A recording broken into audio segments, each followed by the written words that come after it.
Hi, welcome to the Carnivore Stories podcast with me, Alyssa Grubner.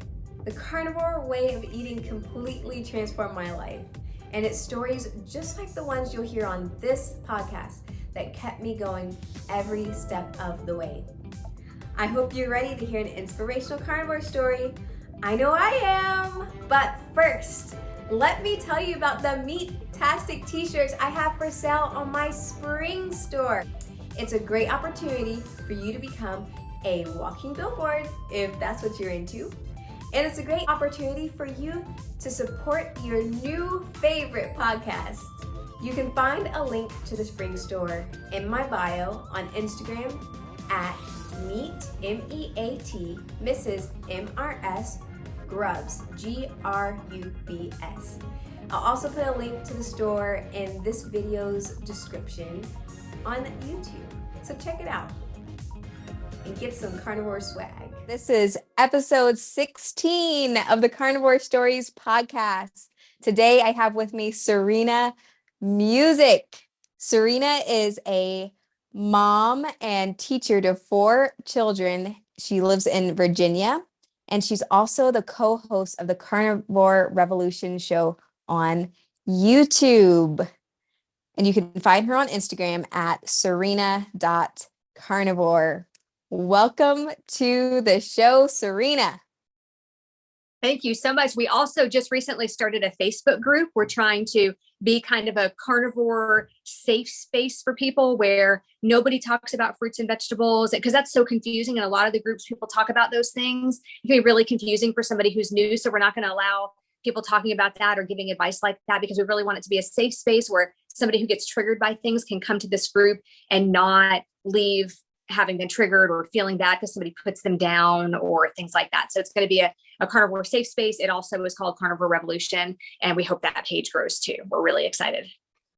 Awesome. That sounds wonderful, because there's nothing worse than it says carnivore, but then it's a watermelon and it's like, what? Yes.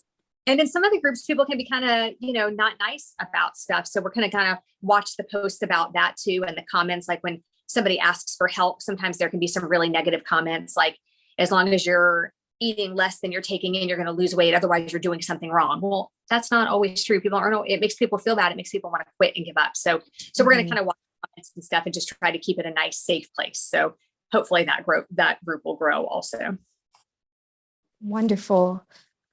Okay, Serena, can you start off with giving us some background about your life before and what brought you to carnivore, and when was that? Okay. So I've been carnivore for almost 16 months. It'll be 16 months on the 24th. I feel like your carniversary is something you don't forget, like, because it's such a huge, strong decision. That's usually an easy date to remember for people that have been doing this for a while. So in December of 2020, I had COVID and lost my sense of taste and smell. And by March, it had started to come back, but everything was still really muted. And one day in March, I woke up and came downstairs, and my husband's coffee smelled like, the only thing I could describe it at the time was like a rotten skunk carcass somebody had lit on fire. It's just the most awful smell you can imagine.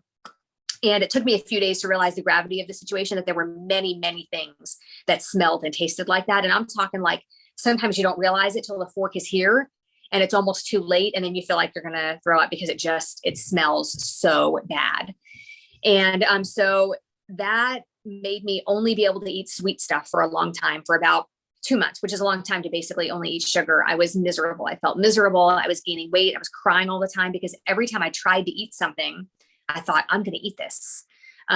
It would get like here. And sometimes I would end up in bed for a whole day with, one of those heat packs on my stomach and an essential oil diffuser, like right here. So I could just smell something that didn't make me want to vomit. It was just really, really bad. So I was eating only sugar for about 2 months. My girls have a gluten-free baking business, and they know that I love their cupcakes. So on my birthday last year, they wanted to make me cupcakes, and I said, double the recipe, because that's the kind of state of mind I was in. And I ate 20 cupcakes in 36 hours. I'm an all or nothing kind of person. And I wanted the cupcakes, and that's the only thing I could eat. So I ate 20 of them. And I woke up Monday morning and I was like, that's it. That's it. No more sugar. I have got to fix this. And so I started realizing, well, fruits and vegetables smell rotten. if I cut out sugar and I'm already not eating fruits and vegetables, what is this? Like, can I live like this? Can I just eat meat?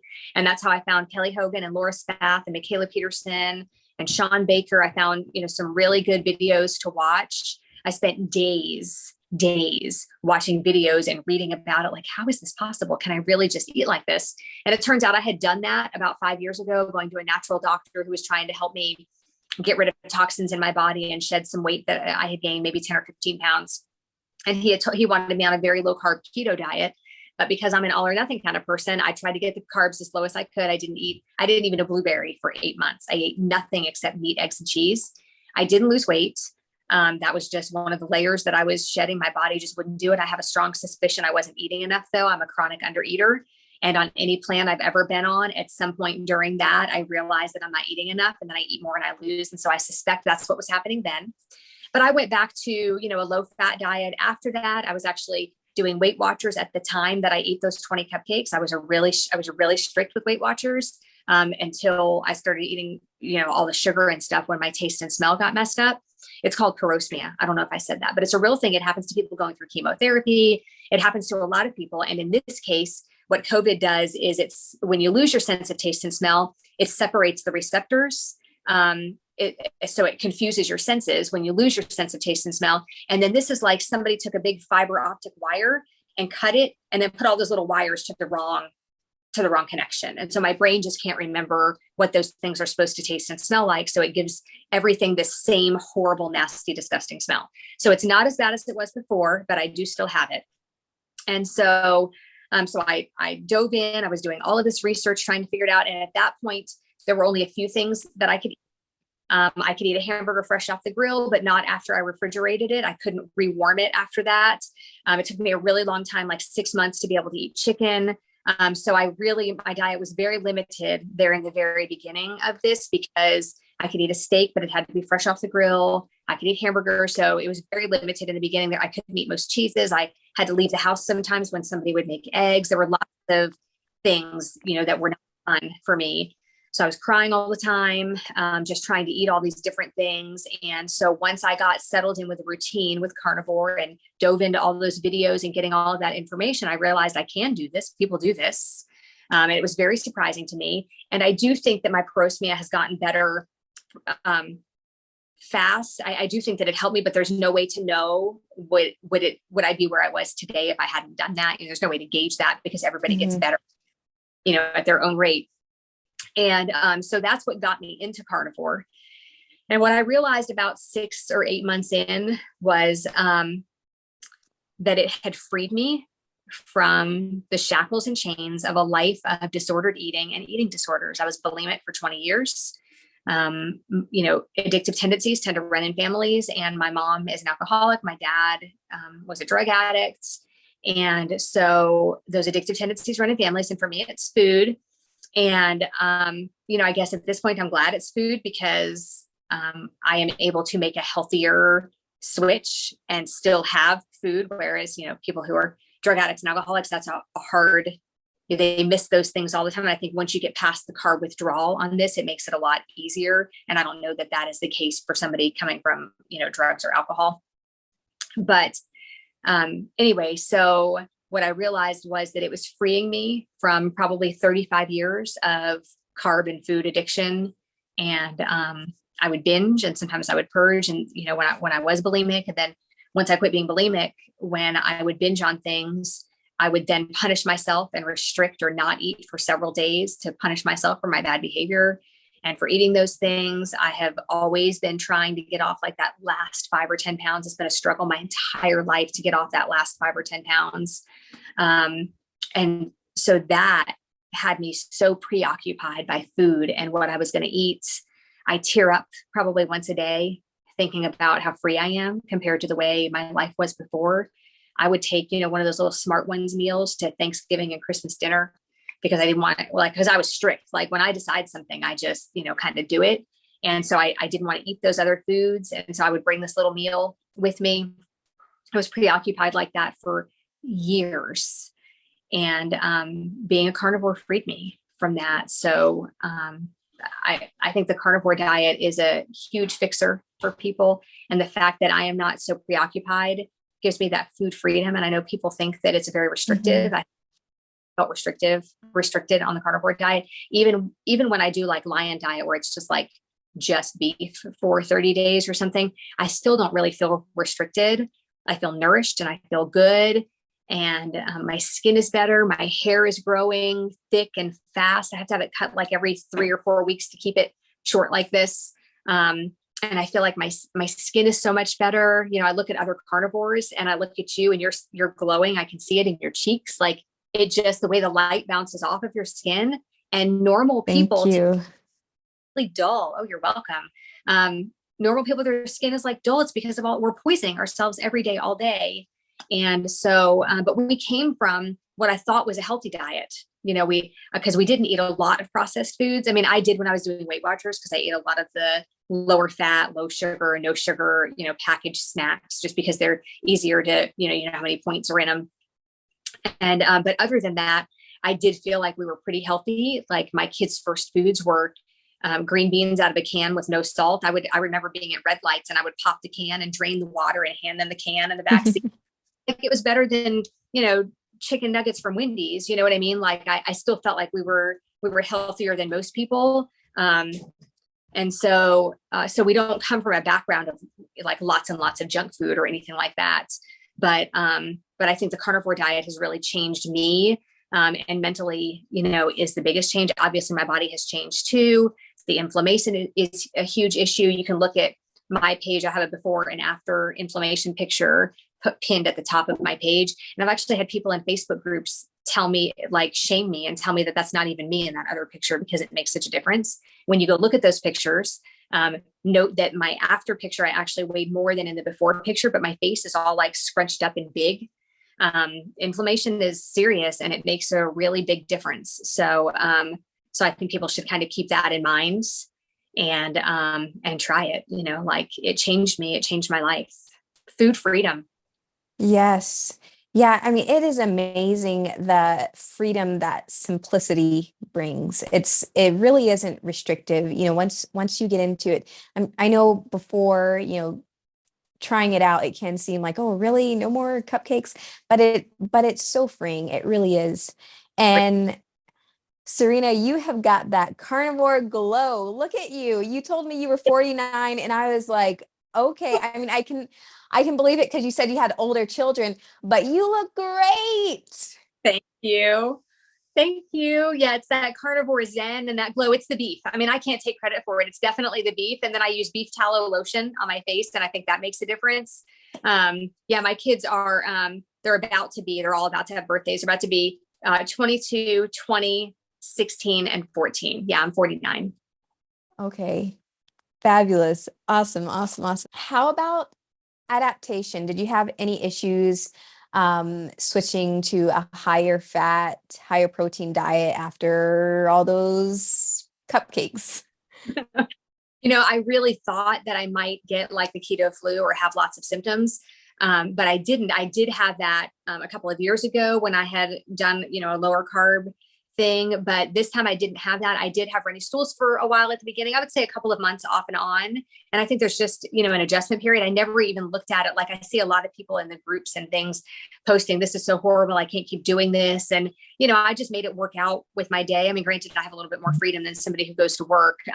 But I just kind of knew that was a side effect of it. But I really believed in it after watching Kelly Hogan and Laura Spath and Michaela Peterson. After watching all of those videos and hearing from them, I felt like I can do this. And I want to glow like them. Like I want to do this. They seem so confident and so healthy. And so I think that's what made me kind of stay the course. Even in the first 8 months when I was just gaining weight, I gained 18 pounds in the first 8 months. And even it was from under eating and from fasting too much is how I gained weight.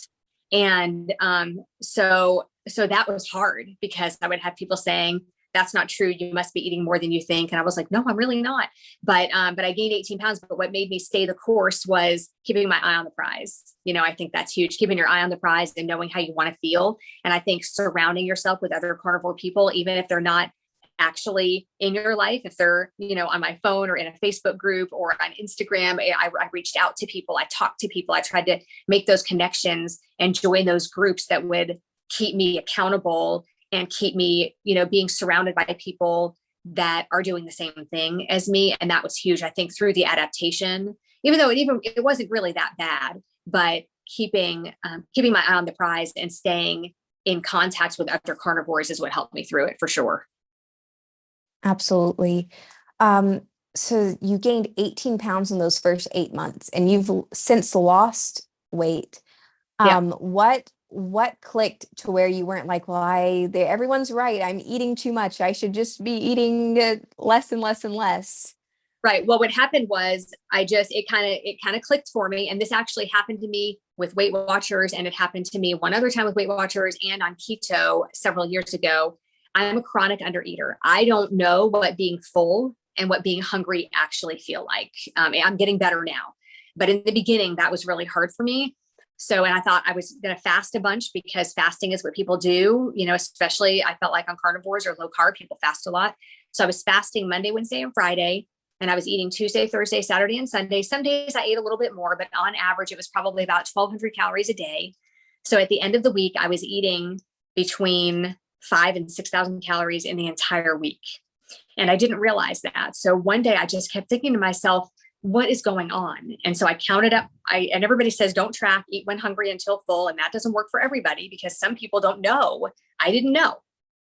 And so I tracked my food for like a week, and I was shocked at how much I was eating because I was eating so little. And so I realized at some point, if you're not losing weight on the carnivore diet, I would say 60 or 90 days in, you have to say, so first of all, you could still be healing. But then I looked at myself and I said, okay, so at 1,200 calories a day, I am either in starvation mode or I am in maintenance mode. And there's no way that I'm in maintenance mode at 1,200 calories a day. I just had this discussion with a client yesterday. There's no way that I'm in maintenance at 1,200 calories. Those are toddlers' calories. That is not enough food. And so that's what I used mentally to make myself eat more. And it turns out I need about 1,800 or 1,900 calories to lose weight. So I was starving my body for 18 months. I mean, for those 18 pounds for that like 9 months, I was starving my body, and my body was just in crisis mode. So on the days that I did eat more, my body would just hoard it. My body was just hoarding it. My hormones, got a little bit messed up. My progesterone tanked from it. I mean, I was not nourishing my body the way that I should have been. And that's a lesson for me. And now I get to tell other people not to do that. So if you're 60 or 90 days in and you're not losing weight, track your food just for a week or so and see about how much you're eating. You should be eating a reasonable amount of food. And because of thermogenesis, because it takes your body more energy to process the foods that we're eating, you actually get more calories than you would if you were doing a standard American diet. So that's important to keep in mind. It is really, really easy for women mostly, but men too, to undereat on the carnivore diet because we are satisfied and we are nourished and we are full most of the time. So it is kind of a hard thing for some people to understand that you have to eat so much more. Yeah. Yeah. I know that's someone listening to this really needed to hear that. Yeah, because that is for people. And some people have to track from the beginning because they really don't know when they're hungry and when they're full. And I wish somebody had told me to track my food for a little while to see. Nobody told me that. Nobody said, they would say, just eat more or just eat less or eat more often or eat when you're hungry. And I didn't know when I was hungry. Mm-hmm. And I don't know what the right amount of food looks like because I almost have never eaten the right amount of food. You know what I mean? Because I have always been under eating and on a diet. So I didn't really know what being hungry and full felt like. And that happens to a lot of people. Yes. Okay. So how about family and friends? You've been doing this for almost 1.5 years. You most certainly have been to family gatherings, homeschool functions. Yeah. What's that been like? Well, I don't talk about it much with family, except my family here at home. So we go to family gatherings and I bring something that I know I can eat. They knew like last year that I was eating like this because of my smell and taste issues. So I had an excuse. And so now we just haven't talked about it. I just continue to eat the way that I'm eating. But I think that my results and my confidence and my weight loss will begin to speak for itself. Somebody is bound to ask me at some point, oh, what are you doing? And I'm just going to tell them, but I would talk about it if they asked. I just don't want to get into a debate, but I bring like Kelly Hogan's meat and cheese casserole. Everybody loves that. It's just basically a bunch of different meats and cheeses with cream cheese mixed up and baked in the oven. Everybody loves that. I eat that. And sometimes I'll bring like a sugar-free cheesecake, a carnivore cheesecake with me. You know, it's basically just cream cheese and eggs and some heavy cream. So I'll bring that sometimes. And if they get a piece and they don't like it because it's not sweet, that's okay. You know, they don't really have to eat it. I'll bring whipped cream to go on it. And so I don't really talk about it there. And as far as the homeschool group goes, most of the people know what I eat at this point. They knew in the beginning that it was because of my smell and taste issue. And they know that I still have a problem with that. But they also know, like, I wear my Carnivore Revolution shirt all the time. And so some of them know, they have found me, you know, on Instagram. Some of the, especially the kids, have found me on Instagram, and that's fine. But I don't like tell people stop eating that. You should be a carnivore too. I tell them this is what works for me. And it's a good group of people. It's a homeschool group. We've known most of these people for years. And so in the beginning, they were a little bit worried about my health, and I would just tell them what I know, you know, from Dr. Chafee. And I would send, you know, I would email people his cholesterol, you know, information and stuff like that. And among other things, I send people stuff, you know, when they question me about it, I say, oh, I'll send you some information about that. Or, you know, maybe you should try low carb because, you know, like people have joint trouble and stuff like that.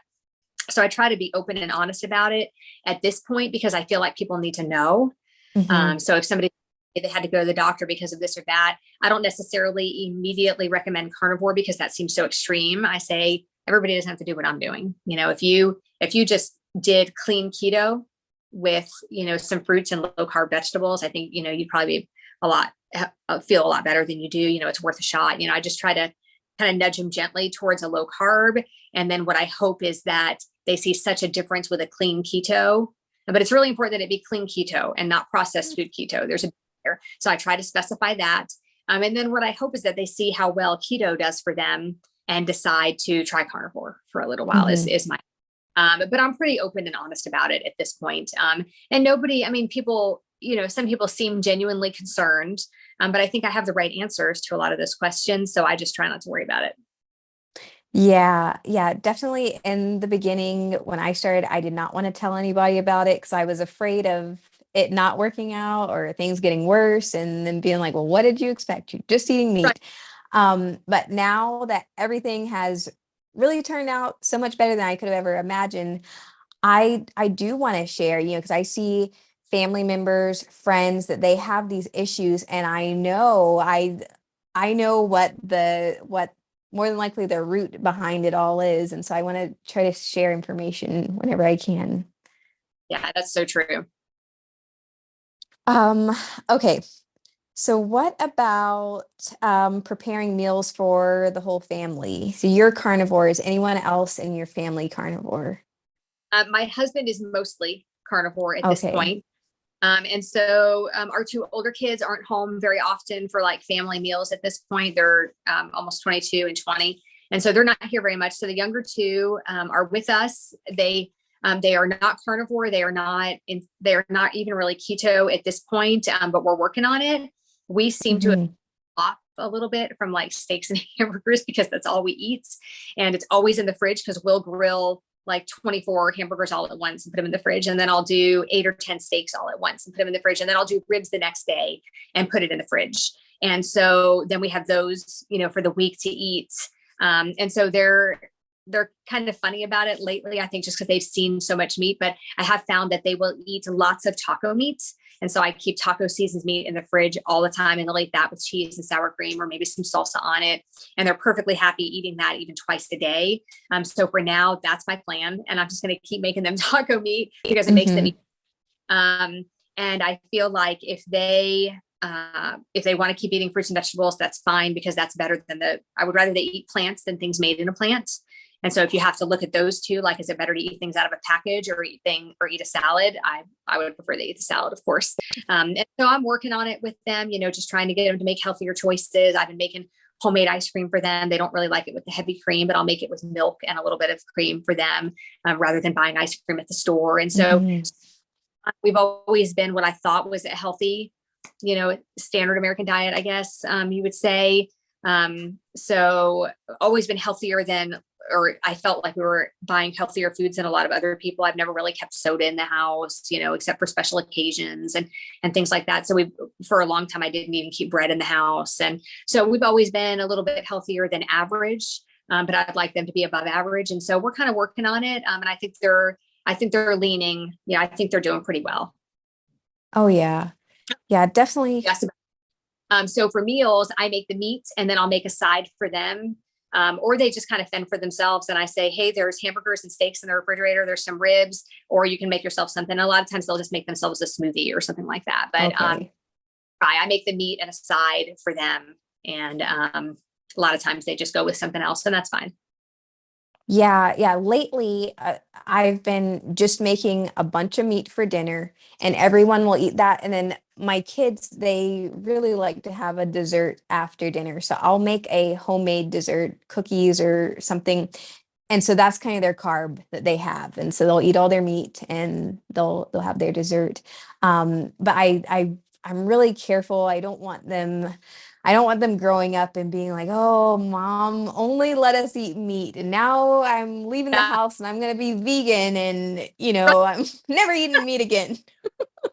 I feel like there's got to be a happy medium of keeping them healthy, but also not making them want to rebel later or go in the other direction because we were so strict. I feel like there's got to be a balance in there somewhere until they decide to make the decision on their own is kind of what I'm hoping will happen.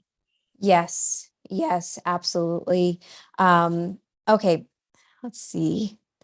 What and when do you typically eat during a day? I typically eat, I kind of go back and forth, but right now I am eating maybe at 9 or 10 o'clock in the morning. I donate plasma a couple of times a week, and you have to eat before you go do that. And I like to go in the morning because it gets really busy in the afternoon. So lately I'm eating at like 9 and then going to donate plasma, and then I'll come back and I'll eat it maybe 12 or 1, sometimes 2 o'clock. And then that usually is it for the day. We tend to get busier in the evening with volleyball practice or volleyball games. And I don't like to eat late at night. And by the time we leave for volleyball at 3:30 or 4, I'm not hungry yet because I just ate. And I have carnivore bars and carnivore crisps and things I could bring, but I'd rather, if I'm not going to eat a whole meal, I'd rather just not eat anything. So I'll eat 2 pretty early in the day and then not eat. But before we started with volleyball practices being in the evening, our practices were in the morning. So I wouldn't eat in the morning. And then I would eat, when we got home at like 2 o'clock, or I guess maybe noon. We were getting home at about noon. I would eat, and then I would eat at like 3 or 4 and then not eat again for the evening. I find it really easy to skip the meal that's next because I'm usually not very hungry by then. And then I get, that full 12-hour, fast in overnight. I try not to fast specifically all the time just because I tend to go overboard. Well, if 24 hours is good, then 48 hours is probably better. And if 48 hours is good, then 72 hours must be better. And so I tend to go overboard because of my all or nothing personality. And so I try not to fast a lot, but if I'm hungry for a third meal, I will certainly eat it. Yeah. Yeah, I think definitely that's one of those big keys to carnivore, to listen to your body. Don't try to strong arm anything on yourself. Yeah, I agree. All right. Well, can you tell everyone about the Carnivore Revolution on YouTube? Sure. So Jess and I met on Instagram. She had me on her Beyond the Meat series back in April, I guess. I was like number 3 or 4. And we had so much fun on the video that when we were done, she sent me a message and said, that was so much fun. Let's do something else together. So like the next day or the day after, we got together on an Instagram video chat and talked for 2.5 hours about everything under the sun. And we're very comfortable with each other right off the bat. And so we decided to go with a cooking channel, which is really funny because I am not a gourmet chef by any means. I've been cooking for lots of years because of the kids, because I have a family. Mm-hmm. And so I've been and I've always loved cooking and sharing things with people. And so it's fine. It fits right in with my personality. And Jess is not a cooker. Like, she grills steak and she makes her hamburgers and she makes eggs and, bacon, but she does not have a lot of cooking, like utensils and things like that, and doesn't have a lot of experience. So together we just make this blend. She's 31, I'm 49. So, our age is far apart. She never had an eating disorder or disordered eating, and I did. And so we have like this really good combination. Like one of us will be able to relate with, each of our guests. We cook with guests sometimes. And so I think that, that combined, the two of us make a really good amount of experience with all these different things. And so we have a lot of fun. We mess up a lot of recipes, or we don't measure, we just kind of eyeball it, and then the recipes come out good anyway. And so we have a lot of fun. We make a mess sometimes, but typically we just have a lot of fun. We try to always post the recipe in the show notes, and we laugh a lot, and we just have a lot of fun doing it. It's been a really neat experience to do that with her. That sounds like a lot of fun, and like it'll be a lot of fun to watch. Everyone go check out Carnivore Revolution on YouTube. Serena, this has been an absolutely amazing interview. I feel like everyone listening is going to think it's a little short, but let me tell you people, it's not. We talked for like 30 minutes before Serena was like, "Are you recording?" And I was like, "Oh my God, no." I didn't have to tell everybody. I was fine. But this was so much fun. You're an amazing woman. Is great talking to you, great meeting you. I have one more question. What advice would you give for someone thinking about trying carnivore or just starting out? I think the main thing is community. I don't even think, it's probably not good for me to say this because I'm a coach. I don't even think you need a coach immediately. I think you need to plug yourself in, send messages to people, respond to people's stories that are carnivore, respond to their posts, and kind of get plugged in with that community. And then there are a couple of really good Facebook groups to join. The Carnivore Revolution is one of them. And then make sure you join Zeroing In on Health. It tends to be kind of a strict carnivore group also. I would stay away from, I don't know that you need to stay away from, but Carnivore Diet for Beginners, while it sounds like it's a good group, and it is sometimes, there are lots and lots of posts about things like avocados and other fruits and adding honey in. And that's just confusing for people that are trying to do a zero carb. So Zeroing In on Health is zero carb for the most part, besides eggs and cheese. And our group is going to be a strict space like that. Our group is still growing. And so I think plug yourself into a community and reach out to people. You don't necessarily need a coach, but you need to be open-minded about the fact that you might. But I say eat until you're full. If you can figure out what that is, don't worry about how much you're eating. Don't worry about cutting out dairy right at the beginning. Like so many people get kind of consumed with cutting out dairy. Fill your body, nourish yourself with protein and healthy, good fats. And it's not the healthy fats that you've been taught are healthy. We're talking about butter and beef fat and ghee. We're talking about those kinds of fats because those are actually the healthy fats. And so I think you have to wipe your memory of ever learning anything about nutrition in your entire life and start over and really listen to podcasts and really listen or watch, YouTube channels. Find Dr. Chafee and Kelly Hogan and Laura Spath and Michaela Peterson and Dr. Baker and Dr. Berry. Find those people and then follow me and follow Jess and follow the Carnivore Revolution and follow Alyssa. Like follow people who you can understand and who you can listen to and who will help you learn what this is supposed to feel like and how it works. And don't give up.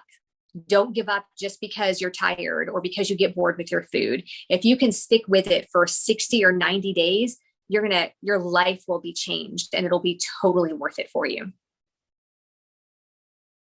Serena, that is a fantastic piece of advice. I think that tells everyone anything they need to know, and they don't need to second guess it and just go for it. That's awesome. Thank you again so much for meeting with me, and I can't wait to talk to you again. This was a lot of fun. It was a lot of fun. You'll have to come on and cook with Jess and I. Oh my goodness, that would be so much fun. That's it for today. Until next time, stay meaty, stay strong, and stay inspired. Do you have a carnivore story to tell? Connect with me on Instagram at meet, MEAT, Mrs. MRS Grubs, GRUBS. I would love to interview you, and the world needs to hear your story and how meat heals. Thanks so much for watching and all your support. Bye-bye till next time.